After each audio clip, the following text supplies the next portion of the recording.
नमस्कार, मैं हूं संजीव कुमार और आप देख रहे हैं वेब समाचार। पूरे झारखंड में पंचायत चुनाव की सरगर्मी जैसी समाप्त हुई, नगर निगम, नगर परिषद, नगर पंचायत चुनाव को लेकर निर्वाचन आयोग एक्टिव हो चुके हैं। आपको बता दें कि पूरे झारखंड में कई जिले ऐसे हैं जहां पे पार्षदों का कार्यकाल 2020 में ही समाप्त हो चुका है और कई जिले ऐसे हैं जहां पे पार्षदों का कार्यकाल 23 में समाप्त होगा। इसके अलावा 5 से 6 नगर परिषद, नगर पंचायत क्षेत्र है जहाँ पे प्रथम बार चुनाव होना है। निर्वाचन आयोग विचार विमर्श कर रही है कि तीनों का चुनाव साथ में कराया जाए या अलग अलग चुनाव कराया जाए। हालांकि जो संकेत आ रहे हैं, बरसात के बाद यानी फेस्टिवल के बाद कभी भी आदर्श आचार संहिता लागू हो सकता है, यानी नवंबर या दिसंबर में चुनाव हो सकता है। तो अभी हम लोग आए हुए हैं पलामू जिला में मेदिनी नगर नगर निगम पड़ता है और वार्ड नंबर 32 में आए हुए हैं और यहाँ के जो पार्षद हैं अनिशा खातून जी हैं।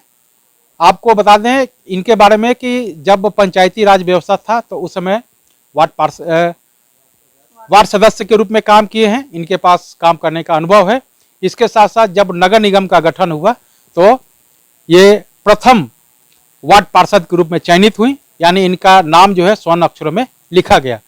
तो इनसे जानते हैं कि जनता ने जब आपको 5 वर्षों के लिए मौका दिया, इन 5 वर्षों में अब तक क्या कुछ डेवलपमेंट यानी विकास का काम हुआ, आगे की क्या रणनीति है, इस वार्ड की समस्या क्या है और कुछ पॉलिटिकल सवाल जवाब भी किया जाएगा।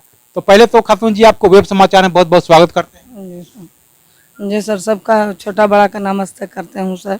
देखिए जनता ने जब आपको 5 वर्षों के लिए मौका दिया तो अब तक क्या कुछ डेवलपमेंट और विकास का काम हुआ वार्ड नंबर 32 में? जी, रोड नाली बना, वृद्धा पेंशन बना, गैस बंटवाए, पूरा सारा चीज किए और फिर भी आगे सर करेंगे हम भी। जी अच्छा, ये बताइए कि आपने गैस बंटवाया, सड़क नली गली बनवाया, प्रधानमंत्री आवास योजना के द्वारा कितने लोगों को आवास दिलवाए, पेंशन कितने लोगों को बनवाए, राशन कार्ड कितने लोगों को दिलवाए? और जी प्रधानमंत्री आवास 250 को दिलवाए, वृद्धा पेंशन 300 के कराए, गैस 250 को दिलवाए और भी सब करे रहे, राशन कार्ड भी बनवाए सर। हाँ, 15-20 आदमी को। अच्छा, ये बताइए कि जनता ने आपको मौका दिया 5 वर्षों के लिए काम करने के लिए, तो इन 5 वर्षों में सबसे महत्वपूर्ण और ऐतिहासिक काम कौन सा हुआ जो पूर्व में नहीं हुआ था, पंचायती राज व्यवस्था में नहीं हुआ था, और जब नगर निगम का गठन हुआ और आपको मौका दिया और आपने वो काम कर दिखाया? कोई ऐसा काम जो लगे कि आपके नाम को लोग युगों युगों तक याद करें, कोई ऐसा काम बताइए। हाँ, अभी तो योजना सर पास नहीं हुआ है लेकिन हम लोग दिए हुए हैं। हाँ, नदी किनारे जिम है और पार्क है, जो कि ऐसा कभी नहीं किसी में हुआ था, ने हम ले करवाए हैं। अभी ला करके बना हुआ है, योजना पास होगा। और बाकी बड़ा बड़ा रोड भी बनवाए हैं। जी जी। बताइए कि इस वार्ड की सबसे बड़ी समस्या क्या है? सबसे बड़ी समस्या पानी का है जी। इसके अलावा पानी का है। अब बिजली लाइन तो देवे करता है, कभी कभी वैसा मैंने 2 दिन 4 दिन भी नगा हो जाता है। हाँ, ज़्यादा पानी का समस्या है जी। अच्छा, बताइए कि अगर जनता का प्यार स्नेह लगातार आपके ऊपर बरकरार रहता है तो इस वार्ड को मॉडर्न ऐतिहासिक आदर्श बनाने के साथ साथ स्मार्ट वार्ड के रूप में कैसे डेवलप करेंगे? क्या आपका रोड मैप होगा? विकास के लिए तो विकास कर ही रहे हैं सर जी। विकास कर रहे हैं, लेकिन आपने सोचा होगा ना कि अगर जनता हमें दोबारा से मौका दे तो मैं ये काम करूंगा महिलाओं के लिए, शिक्षा, स्वास्थ्य, रोजगार को लेकर। जी सर, हम देंगे। अगर मैं मौका देगा सर तो सारे करेंगे। महिला लोग के कुछ रोजगार दिलवाएंगे, जो पढ़ल लिखल है सर उसका शिक्षा दिलवाएंगे, आगे सारा काम करेंगे जी। अच्छा, ये बताइए कि इस बार जो है पार्षदों के बीच से ही उप महापौर का पद चयनित होगा। जनता अगर आपको पार्षद के रूप में चुन लेती है और पार्षदों का समर्थन मिलता है तो क्या आप उप महापौर के लिए फाइट करेंगे? जी, हम तो नहीं करेंगे नहीं। अच्छा, बताइए कोरोना काल में आपने कैसे लोगों को मदद किया? दाल चावल दिए, आलू दिए, वहाँ से भी हम लोग का निगम से भी मिलल था, फिर घरे से हम लोग ले करके सब घर घर पहुँचाए। 5-5 किलो चावल पहुँचाए, दाल पहुँचाए, आलू पहुँचाए। कुछ आदमी वैसा हो रहा तो पैसा अपने घर से हम लोग लगा करके दिए। सैनिटाइजर बांटे हैं, सारा चीज़ जितना बना उतना हम लोग अपने सर किए। ये बताइए कि कोरोना का प्रकोप अभी समाप्त नहीं हुआ है, ठीक है? जब तक कि 2 साल के बच्चे को वैक्सीन नहीं पड़ जाता है तब तक कोरोना का प्रकोप अभी भी बरकरार है और राज्य सरकार ने होल्डिंग टैक्स बढ़ा दिया। इस कोरोना काल में बहुत सारे लोग बेरोजगार हो गए, नौकरी छूट गया। जो देश विदेश में जाते थे वहाँ से लौट के वापस आ गए, घर बैठे हुए हैं।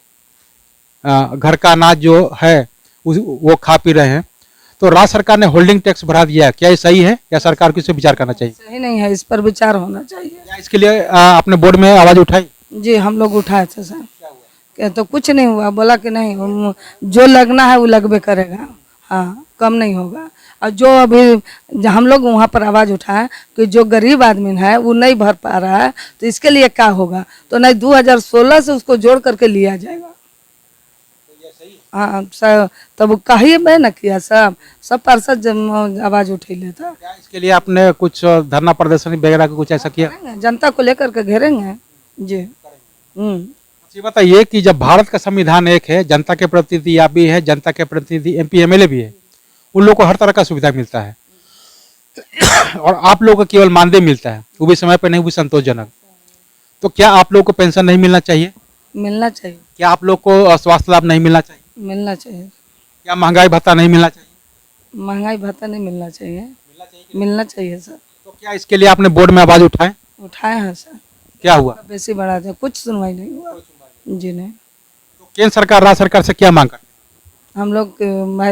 हम लोग का मानदेय बढ़ाया जाए और गरीबों को ज़्यादा ध्यान देना चाहिए।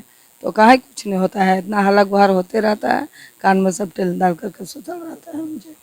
ये बताइए कि आप लोग का कार्यकाल 2023 में समाप्त होगा, लेकिन निर्वाचन आयोग चाह रही है कि नवंबर या दिसंबर में चुनाव करा लें। तो समय पे चुनाव हो या क्या मांग करते हैं आप? चुनाव के लिए तैयार हैं? हम लोग तो सर समय पर मांग किए हैं, लेकिन जब सरकार कर दे रहा है पीछे तो क्या किया जाए, एगो के बस का बात नहीं है। ये बताइए कि आप एक पार्षद हैं, महिला हैं, और भारत के जो राष्ट्रपति हैं द्रौपदी मुर्मू, वो भी एक महिला है और उनका राजनीतिक करियर का शुरुआत पार्षद से हुआ है, ठीक है? तो कैसा लग रहा है आपको? क्या प्रेरणा लेते हैं? क्या आप राष्ट्रपति बनना चाहेंगे?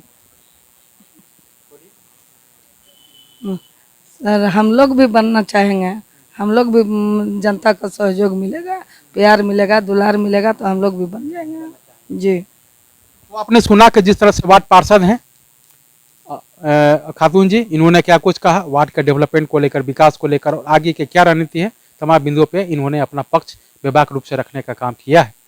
तो अब चलते हैं दूसरे पार्षद के पास, उनसे जानते हैं कि उनके द्वारा क्या कुछ डेवलपमेंट यानी विकास का काम किया गया है और आगे की क्या रणनीति है, तमाम बिंदुओं पे उनसे भी बातचीत होगी। आपने वेब समाचार में समय दिया, इसके लिए बहुत बहुत धन्यवाद। धन्यवाद। तो अगर आपने हमारे चैनल को अब तक सब्सक्राइब नहीं किया है तो सब्सक्राइब कर ले, बेल आइकन भी दबाएं ताकि हर छोटी बड़ी खबरों से रूबरू हो सके। बहुत बहुत शुक्रिया।